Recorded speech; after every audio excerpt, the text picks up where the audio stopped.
Manila, while the United States has largely focused on the current state of Venezuela, a new report warns there is an ongoing crisis in the neighboring country of Colombia that has been ignored on a global scale. More than 40,000 people have been forced to flee from their homes in the northeastern part of Colombia in the last 2 years as a result of fighting between armed groups in the Catatumbo region seeking to control drug trafficking routes along the border with Venezuela. According to United Nations figures, this mountainous region is currently producing 15% of Colombia's coca crops, the base ingredient in cocaine.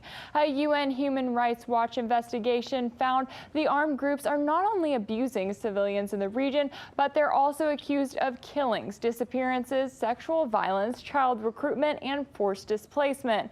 The Revolutionary Armed Forces in Colombia, better known as FARC, was also known as the country's most powerful rebel group for more than 50 years before they agreed to a peace deal with the government in 2017. In the group's absence, displaced members have gone on to join other local armed groups who are fighting for control of the drug trafficking routes in a land known for cocaine production.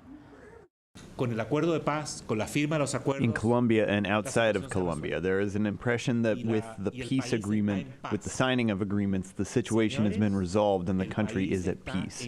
Sirs, the country is at war in Catatumbo, and this armed conflict violates all the principles specifically mentioned in the second protocol of the Geneva Convention. Human Rights Watch is now accusing the Colombian government of failing to meet its obligations to protect its civilians in the region, which includes an estimated 25,000 migrants from Venezuela. They claim refugees who fled to Colombia for better economic conditions have been forced into sex work and drug production in order to make enough money to survive. Los niños, menores, Venezuelan children and minors are making cocaine. We interviewed and we know of cases of children between 8 and 14 years of age who wake up at 4 in the morning to make cocaine, and this if they're lucky. The investigation also noted more than 280 human rights defenders have been killed since 2016, raising concerns for individuals who attempt to stand up to local armed groups in the region.